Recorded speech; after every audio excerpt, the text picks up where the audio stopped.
Did you know that Tim Allen, the same man who spent 8 seasons pretending to fix things on television while breaking absolutely everything he touched, is in real life one of the most serious, most knowledgeable, and most passionate car collectors on the planet? We are talking about a collection worth an estimated $20 million, filled with rare muscle cars, custom hot rods, and machines so powerful they would make a grown man weep. And at the end of this video, we are going to reveal the one car in his garage that even seasoned collectors cannot believe he actually owns. Who is Tim Allen, really? Before we start walking through the garage, let's take a moment to talk about the man himself. Because if you think Tim Allen is just a comedian who played a bumbling handyman on Home Improvement and voiced a cowboy toy in Toy Story, then brother, you have been seriously underestimating this man. Timothy Allen Dick, yes, that is his real name, and yes, he absolutely upgraded it, was born on June 13, 1953 in Denver, Colorado. He grew up in Michigan, which is not a coincidence when you think about it. Michigan is the heartland of American automotive culture. The air there smells like motor oil and ambition. Kids grow up knowing the difference between a small block and a big block, the same way other kids learn their multiplication tables. Tim Allen was one of those kids. What most people do not know is that Tim Allen is not a casual collector. He is not the kind of celebrity who buys a Ferrari because his accountant told him it was a good investment. He is not posing next to these cars for Instagram. The man actually knows what he is looking at. He understands engineering. He understands fabrication.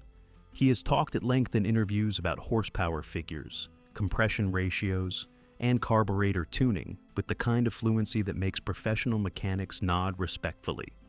His television alter ego, Tim Taylor, the legendary Tim the Toolman, was a character who was always obsessed with more power. And here's the thing. That was not entirely fictional. The writers did not pull that obsession from thin air. They pulled it from the actual human being sitting in the writer's room, telling them stories about his garage. Tim Allen has been collecting cars since before most of his fans knew who he was. His collection has grown over the decades into something genuinely extraordinary. Muscle cars, hot rods, customs, restorations, vehicles that represent the absolute pinnacle of American automotive engineering from the 1950s all the way through to the modern era. And the total estimated value of what sits in that garage today is somewhere in the region of $20 million. Let's go inside. 1965 Chevrolet Corvette Stingray. Every serious collection has an origin story. There is always that one car, the one that started the obsession, the one that made the collector look at a machine differently and realize that automobiles are not just transportation. They are art, they are emotion, they are identity. For Tim Allen, that car is widely believed to be the 1965 Chevrolet Corvette Stingray. And honestly, if you are going to fall in love with a car, you could not pick a better one to fall for. The 1965 Stingray is one of the most visually stunning automobiles ever produced on American soil. Full stop, no debate.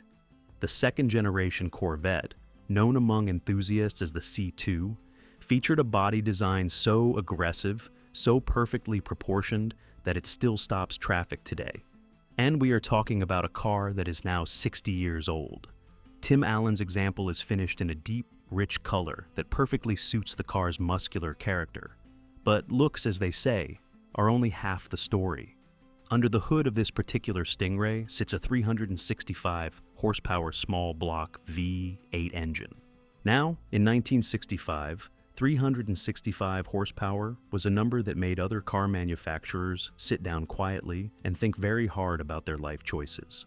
The engine is mated to a 4-speed manual transmission, which means Tim Allen is rowing through the gears himself every single time he takes this car out. No paddle shifters, no automatic modes, just a man, a gear stick, and the sound of an American V8 doing exactly what God intended. The Corvette Stingray also marked a turning point in American sports car design. For the first time, Chevrolet had built something that could genuinely hold its own against the European competition. Road testers at the time compared it favorably to Ferraris and Jaguars that cost significantly more money. That is not a small thing. For a collector like Tim Allen, a car like this is not just valuable because of what it costs at auction. Though excellent examples have sold for well over $100,000. It is valuable because of what it represents. The moment American automotive engineering grew up and announced itself to the world. 1940, Ford pickup truck. Now, here is where Tim Allen starts to separate himself from your average celebrity car collector. Because most people building a dream garage stick to the obvious choices: Corvettes, Mustangs, Camaros, safe bets, crowd pleasers. Tim Allen bought a 1940 Ford pickup truck, and then he did something absolutely unhinged to it. On the outside, this thing looks like your grandfather's farm truck, faded patina, old iron bodywork, the kind of vehicle you would expect to find parked outside a feed store somewhere in rural Oklahoma. Completely unassuming, almost boring if you did not know better. But you should always know better with Tim Allen, because underneath that deceptively humble exterior sits a supercharged engine producing power figures that would embarrass a modern sports car. We are talking about a hot rod build of the highest order. Tim Allen did not restore this truck to factory specification, he transformed it. The chassis has been fully modernized. The suspension has been upgraded to handle the absolutely unreasonable amount of power being pushed through it. The interior has been custom fitted while still maintaining enough of that old school character to make it feel authentic. This is what separates a collector from an enthusiast. A collector buys things and puts them behind glass. An enthusiast takes a 1940 Ford pickup truck and turns it into something that would destroy most modern performance cars in a straight line, while still looking like it belongs on a dirt road somewhere. The estimated value of a custom hot rod build of this caliber is difficult to pin down precisely because no two are alike, but comparable builds from respected fabricators regularly sell for anywhere between $150,000 and $300,000. Given Tim Allen's connections in the custom car world and the level of craftsmanship involved, his example almost certainly sits at the upper end of that range. It is completely ridiculous. It is completely brilliant. It is completely Tim Allen. 1997, Dodge Viper GTS. Let's talk about the Dodge Viper, because there is something almost philosophically important about the Viper's place in American automotive history, and Tim Allen understood that well enough to put one in his garage. The 1997 Dodge Viper GTS is, to put it plainly, an absolute weapon. This is not a car for the faint of heart. This is not a car that coddles you or makes allowances for your mistakes. The Viper was built by engineers who apparently decided that safety features were getting in the way of the experience and removed as many of them as legally possible. The GTS variant, introduced as the coupe version of the original Roadster, featured a massive 8.0-liter V10 engine producing 450 horsepower and 490 pound-feet of torque. There was no traction control. There were no stability aids. There was just 10 cylinders, rear-wheel drive, and the full consequence of your decisions. And Tim Allen bought one. The GTS was finished in the now iconic blue with white racing stripes, a color combination that Dodge essentially made its own through the Viper program. The car was also notably more livable than the original Roadster.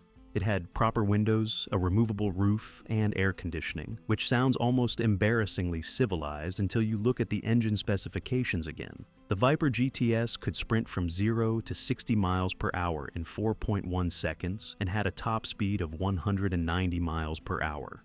In 1997, without a computer to help you manage any of it.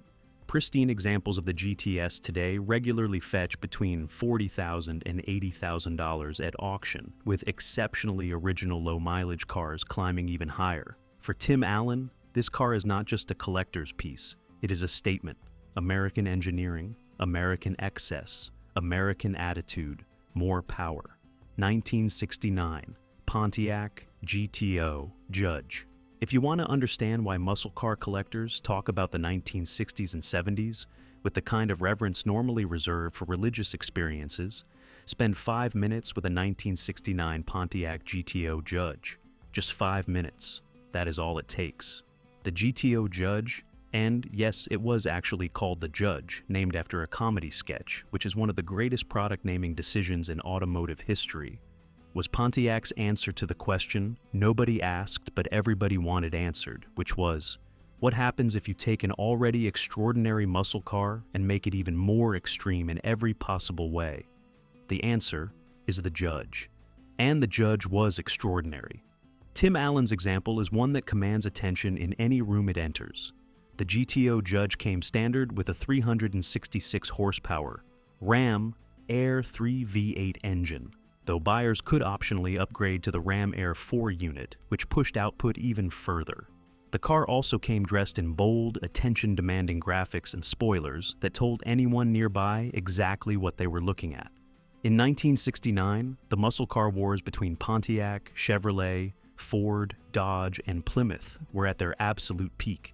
These manufacturers were not building family transportation. They were building weapons. They were competing for the hearts and wallets of young American buyers who wanted performance above everything else. And they were throwing everything they had at the problem. The GTO Judge was Pontiac's best shot in that war, and it landed.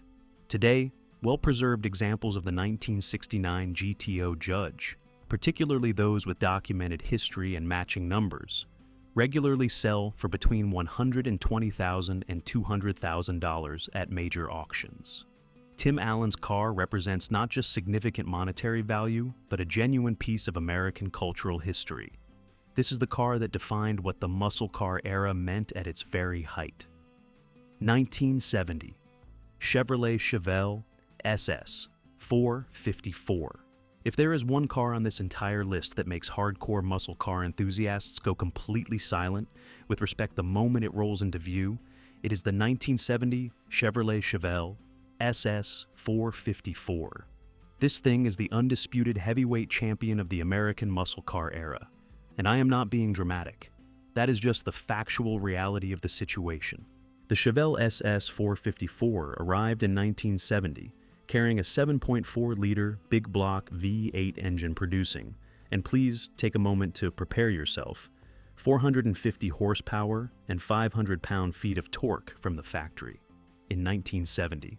In a car that weighed around 3,800 pounds, the LS6 version of the 454, the top specification engine, produced 450 horsepower in advertised figures that historians now widely believe were deliberately underrated by Chevrolet to avoid scrutiny from insurance companies. The actual output is believed to have been significantly higher, which means General Motors was essentially lying about how dangerous their car was in order to keep selling it. And honestly, that makes it more legendary, not less. Tim Allen owns an example of this car, and there is a reason it holds a prized position in his collection. The Chevelle SS 454 is the definitive statement of what American muscle car engineering was capable of at its absolute peak, before emissions regulations and the fuel crisis of the early 1970s brought the whole party to a crashing halt. Pristine documented examples of the 1970 Chevelle SS 454, particularly LS6 cars, are among the most sought-after muscle cars in the world. Auction results regularly climb past $200,000 for the best examples, with exceptional cars occasionally breaking $300,000. Tim Allen's example represents the kind of asset that only appreciates as the years go by. 1968 Ford Mustang 428 Cobra Jet. You did not think we were getting through a Tim Allen garage tour without a Mustang, did you? Of course not. This is an American muscle car collection. The Mustang is not optional.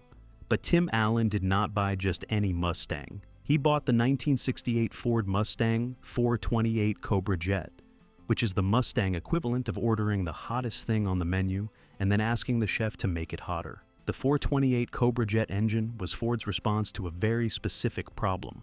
The problem was that Chevrolet and Dodge were winning. Their big block muscle cars were dominating drag strips across America, and Ford's existing Mustang engines, though capable, were not matching up at the top end of the performance spectrum. So, Ford built the Cobra Jet, a 7.0-liter V8 that made its debut partway through the 1968 model year and immediately announced itself by winning its class at the NHRA Winter Nationals. That is not a small entrance. That is a historic one. The Cobra Jet engine officially produced 335 horsepower in factory documentation, a figure that was, much like the Chevelle's numbers, widely understood to be a significant underestimate. Ford dealers knew it, buyers knew it, The cars just happen to run considerably faster than 335 horsepower should theoretically allow. Tim Allen's 1968 Cobra Jet represents one of the most important performance milestones in Mustang history. The car that proved the pony car could play with the big block bruisers on equal terms. Well-documented Cobra. Jet Mustangs regularly achieve between $80,000 and $150,000 at respected auctions, with particularly original examples climbing higher. Supercharged custom hot rods. Here is where the Tim Allen collection really starts to tell you something about the man. Because everything we have covered so far, the Corvette, the Viper, the GTO, the Chevelle, the Mustang, those are the kind of cars that serious collectors acquire.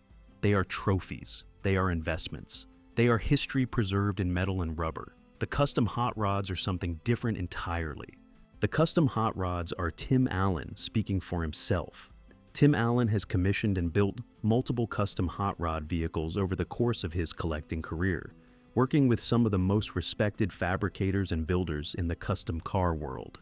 These are not restoration projects. They are not factory-correct recreations. They are entirely new visions built on old bones, combining vintage American styling with modern engineering solutions and, frankly, unreasonable power outputs. One of the most talked about examples is a custom coupe build based on a late 1940s body that Tim Allen had comprehensively reworked from the ground up. The bodywork was massaged and smoothed, the chassis was completely modernized, and then an absolutely savage supercharged V8 was dropped into it, producing power figures that belong in a different category entirely. The thing about supercharged hot rods built at this level is that they exist in a world where normal rules simply do not apply. These are not cars you find on any manufacturer's specification sheet. They are one of a kind. There is no comparable auction result to reference because there is nothing else quite like them. Comparable builds from the top tier of the custom car industry have sold for anywhere between $200,000 and $500,000, and that is before you account for the celebrity provenance. Tim Allen does not just collect cars, he creates them, and that distinction matters enormously.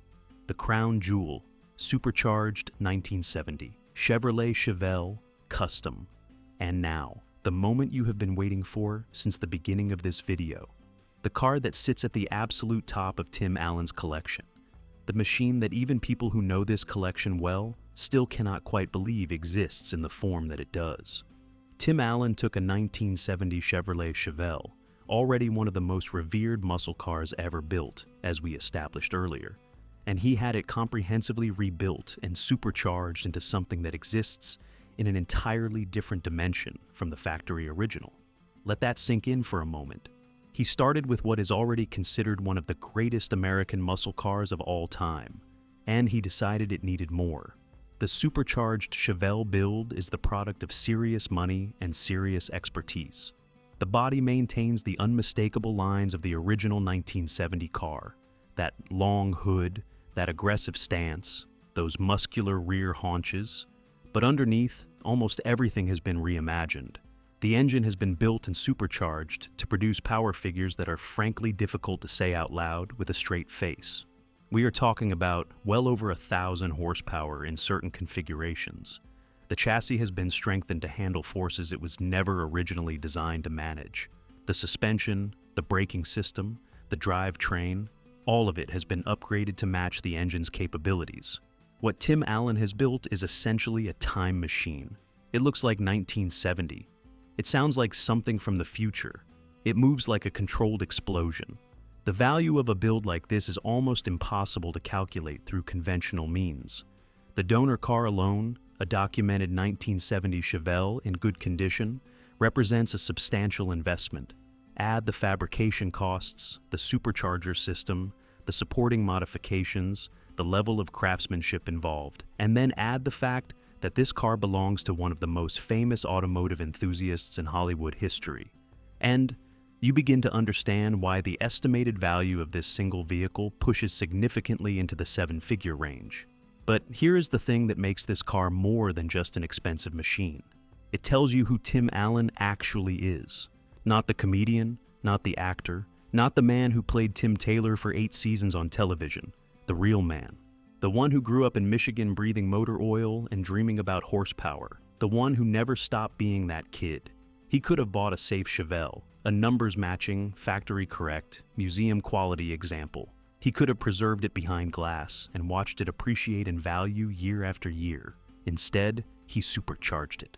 When you step back and look at the full picture of Tim Allen's collection, the 1965 Corvette Stingray, the 1940 Ford Hot Rod, the 1997 Dodge Viper GTS, the 1969 GTO Judge, the 1970 Chevelle SS 454, the 1968 Mustang Cobra Jet, the custom hot rod builds, and the supercharged Chevelle Crown Jewel.